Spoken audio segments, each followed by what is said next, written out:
Uminom pa kayo. Salamat po. At nandiyan sa mga bigyo ko lang ngayon. Patanggal naman sa kanya. Patanggal pa siya. Hindi ko alam kung ano siya. Ano nangyari sa'yo? Tay, naloko ho tayo ni Glenda eh. Illegal recruiter po pala yun. Peke yung mga papeles na binigay niya sa akin kaya hindi ako nakaalis. Naku, yun nga ba sinasabi ko eh. Nawawala si Nando. Si Nando nawawala. Tulungan niyo ko. Tay, kamusta si Nando? Anong nangyari? Naku, lumalala na yata yung kalagayan niya eh. Tara na anak, mabuti na lang at walang nangyari sa'yo.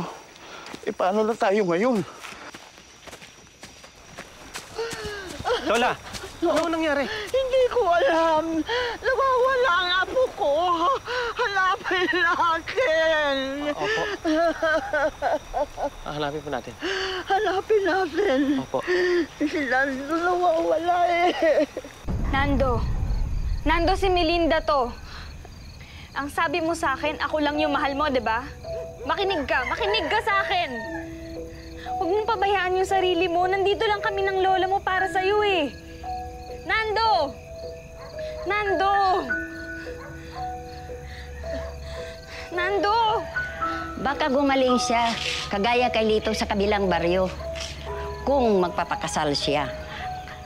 Magtatampo ang si Rina at lulubayan siya. Ganun ang nangyari kay Lito.